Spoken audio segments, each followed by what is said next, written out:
Most people are at their best when life is going according to plan.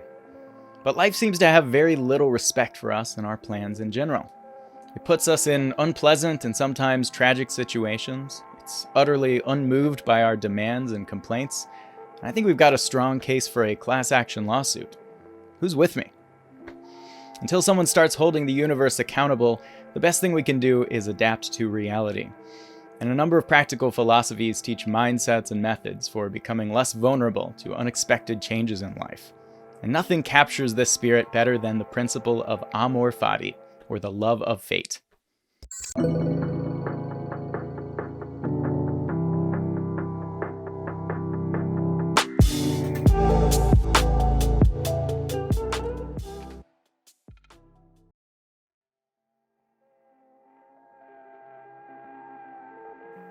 Hello, psychitects. I'm going to be posting on this channel a lot more this year. I'm actually planning to put out a video every week. So if you haven't already, be sure to hit literally every button on your screen to make sure you see all the good stuff I've got planned.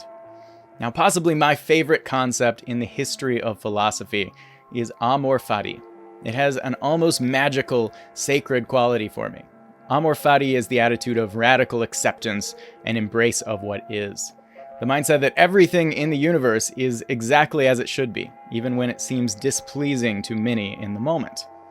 And this mindset is what I believe to be the ultimate key to deep happiness, maybe even enlightenment. Some of the first to propose this mindset were ancient Greek philosophies like Stoicism. In Stoicism and the Art of Happiness, Stoic scholar Donald Robertson gives some context to this aspirational mindset. He says the concept of Amor Fati encapsulates the Stoic attitude of acceptance, fundamental to the discipline of desire. The sage has a sense of natural piety or reverence toward the universe as a whole, and although he does what he judges appropriate in any given situation, sometimes requiring great courage or self-discipline, he nevertheless accepts the outcome with complete equanimity. The Stoics held that because everything in the universe is causally determined, it could not be any other way than it is, and hence there is no point resisting it. Furthermore, anyone who understands the nature of their own happiness will see that seemingly good circumstances are no more effective for cultivating individual greatness than seemingly bad ones.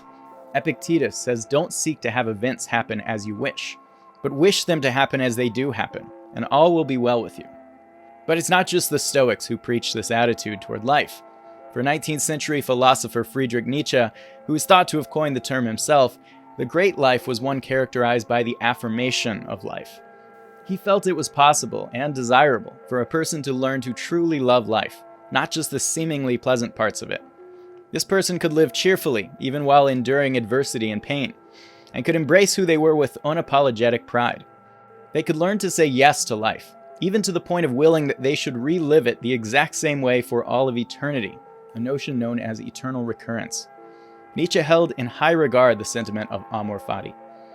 He says, "Everything that is necessary, when seen from above, and from the perspective of the vast economy of the whole, is in itself equally useful. We must not only put up with it, but love it. Amor Fati, that is my innermost nature." And the world of Eastern philosophy, from Hinduism to Buddhism to Taoism, is packed with similar sentiments on the art of non-resistance and non-attachment. The Bhagavad Gita says, "Those whose consciousness is unified abandon all attachment to the results of action and attain supreme peace. But those whose desires are fragmented, who are selfishly attached to the results of their work, are bound in everything they do." I could go on. All of the wisest thinkers in history seem to have been in agreement on this concept. Many of us aspire to this kind of equanimity, but is this attitude actually possible in real life? Can you really maintain your sense of peace, even on a day when your boss lashed out at you, you totaled your car, and someone just came up to you and said you'd be prettier if you smiled? When our hardships can be as serious as unemployment and divorce, loss and death, global pandemics and environmental destruction, how can we actually embrace them in the midst of chaos? There are tons of useful thought experiments we can bring to mind when life is in flux and everything seems to be going wrong. One particularly effective experiment was put forward by the eloquent teacher of Eastern wisdom, Alan Watts, which I will attempt to share in my best Alan Watts impression. Let's suppose that you were able every night to dream any dream you wanted to dream. And that you could, for example, have the power within one night to dream 75 years of time, or any length of time you wanted to have. And you would, naturally, as you began on this adventure of dreams, you would fulfill all of your wishes. You would have every kind of pleasure you could conceive. And after several nights of 75 years of total pleasure, each you would say, well, that was pretty great. But now let's have a surprise. Let's have a dream which isn't under control, where something is going to happen to me, and I don't know what it's going to be. And you would dig that, and you would come out of that, and you would say, wow, that was a close shave, wasn't it? Then you would get more and more adventurous, and you would make further and further out gambles, what you would dream. And finally, you would dream where you are now. You would dream the dream of living the life you are actually living today. It's quite a powerful idea, that you might have chosen to make your life exactly as it is today. And we can see an eerily similar exercise in Donald Robertson's work on Stoicism, who I will spare the attempt at an impression. Imagine that the universe has been designed to present you with challenges from time to time, perhaps as if they are a form of therapy prescribed by Zeus, so that you can progress toward happiness by accepting them and responding appropriately, in accord with virtue. Similarly, imagine that you unconsciously chose and created your own fate in its entirety to help yourself learn and grow as an individual. These experiments get to what I think may be the very heart of Nietzsche's mysterious idea of eternal recurrence. If we go a bit deeper into this experiment, we can unlock a breakthrough mindset. So we're going to assume that your life was designed exactly as it is and will be by you. We'll call this you who designed it director you. And as you go about your life as protagonist you are becoming increasingly conscious of this fact. When you get hurt, you begin to say, okay, so that must have happened to bring about this type of growth. When things don't go according to plan, you say, I see what you did there, director me, you sneaky genius. This is starting to make sense. And when you're finally able to will, assent to, and affirm everything that happens, backwards into the past and forward into the future, you start to take ownership over every moment. The obstacles and setbacks begin to feel as if they belong to you, as if you had designed them for yourself. In his allegorical work, Thus Spake Zarathustra, Nietzsche's protagonist says, I am a wanderer and mountain climber. Said he to his heart, I love not the plains, and it seems I cannot long sit still. Whatever may still overtake me as fate and experience, a wandering will be therein, and a mountain climbing. In the end, one experiences only oneself. The time is now past when accidents could befall me, and what could now fall to my lot which would not already be my own? As you grow in wisdom, you begin to understand more and more the patterns of your own hypothetical design. You begin to see the landscape of considerations that led you to do things that way. And as you do, protagonist you starts to become one with director you. The events of your life are no longer like happenstance occurrences. When you learn to think the way your wiser director self thinks, you become the director. You start designing things to happen the way they do in real time. And once this happens, the fact that this thought experiment isn't literally true becomes irrelevant. The world may be a series of accidents, but when you own it and will it to be as it was and will be, the accident becomes necessity.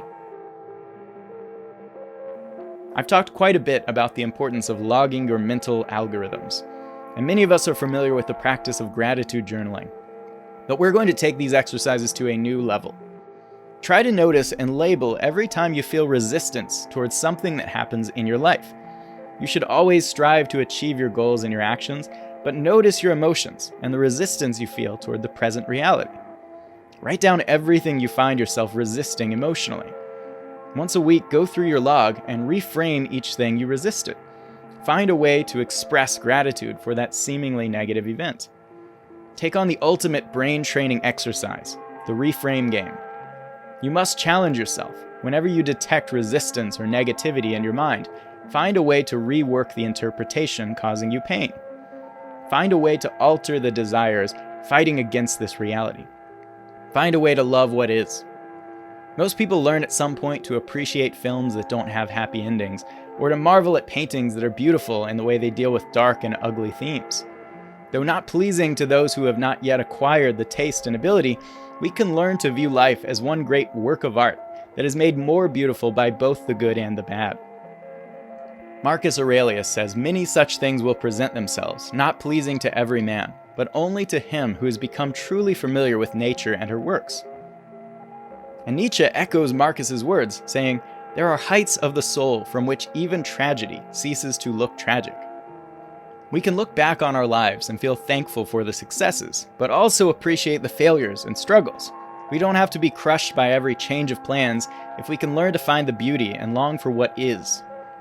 When your Christmas album falls off the Billboard 200, you can say, "Hey, I'll be back next year." When you realize interest in swing music is at an all-time low, you say, "I guess I've still got work to do." And when Josh Groban's newest album is released to critical acclaim, you can say, "That's good, we're friends. I want him to be successful." All of those were specifically directed toward Grammy Award-winning artist Michael Bublé. When things don't go the way you want, you have the option to mourn and wallow in self-pity, but you also have the opportunity to cultivate a desire in the place of aversion. You can want exactly what has happened to you. By practicing this spirit of stoic embrace, you can find a way to see the good in events, arising as a part of a grand scheme of nature. When you learn to correct the distorted aims of your life and appreciate the workings of nature, everything that happens becomes an opportunity to grow, to give yourself up to fate and let only the functioning of your own mind concern you. Ultimately, the point of Amor Fati isn't just that you should get really good at putting a positive spin on everything that happens to you. It isn't about saying, "It's good that I got a flat tire because I wouldn't have met that new client at the mechanic shop otherwise." It's far deeper than that. I have cited Alan Watts' story of the Chinese farmer far too many times, yet I plan to cite it many more. For those who haven't heard it, once upon a time there was a Chinese farmer whose horse ran away. That evening, all of his neighbors came around to commiserate. They said, "We are so sorry to hear your horse has run away. This is most unfortunate." The farmer said, "Maybe." The next day the horse came back, bringing 7 wild horses with it. And in the evening, everybody came back and said, "Oh, isn't that lucky? What a great turn of events. You now have 8 horses." And the farmer again said, "Maybe." The following day, his son tried to break one of those horses, and while riding it, he was thrown and broke his leg. The neighbors then said, "Oh dear, that's too bad." And the farmer responded, "Maybe." The next day, the conscription officers came around to conscript people into the army, and they rejected his son because he had a broken leg. Again, the neighbors came around and said, "Isn't that great?" And again he said, "Maybe." The world is constantly in flux, and you never really get to hold on to anything you attain in life. You might experience a great setback one day, like losing your job. Something amazing happens the next, like landing your dream job, and that leads to something terrible the day after that, like finding out dream jobs aren't real. But if he was truly wise, the farmer didn't say maybe simply because he couldn't predict whether an event would lead to good or bad outcomes. He said it because the outcomes were irrelevant in the first place. Amor Fati is about saying the blown tire, the new client, the broken leg, the new house, the lottery, they all exist on a totally different plane from your well-being. The Stoic concept of virtue is of central importance to Amor Fati. Most of these practical philosophers have argued that our happiness comes directly from the character strengths we cultivate and exhibit. And I make this sentiment extremely concrete in my book, Become Who You Are. When we get upset about getting turned down for an award, we get upset because we've forgotten that this doesn't actually affect who we are. And in fact, it might even give us the opportunity to cultivate greater character. See, much like Reddit karma, external success only appears to have real value on the surface, and chasing it constantly is a great way to waste your life. By grasping and deeply internalizing that circumstances are only of instrumental importance to your happiness, that the culturally enforced good and bad circumstances are diversions, and that circumstances don't make a good life, those same circumstances become a game. You cultivate a desire for every path rather than clinging to the initially desired one. You use your circumstances to serve your values rather than being used by them. Epictetus says, "For God's sake, stop honoring externals. Quit turning yourself into the tool of mere matter, or of people who can supply you or deny you those material things. A boxer derives the greatest advantage from his sparring partner. It is enough if I hold the right idea about poverty, illness, and removal from office. All such challenges will only serve my turn. No more then should I look for good and bad in external conditions. Once you've cultivated this mindset, you develop a new type of relationship with your life. You quit expecting circumstances to go your way. You quit wanting them to go your way. You dare the world to throw you curveballs because they make things more interesting. There are infinite paths to scale the height of self-mastery. Why be attached to one? You can live each day with a fresh appreciation, peace, and playfulness. You can opt out of the game everyone else is playing and play a better game. Have you discovered any insights into how to truly embrace life? Do you think it's possible? Desirable? I would love to hear any examples or insights.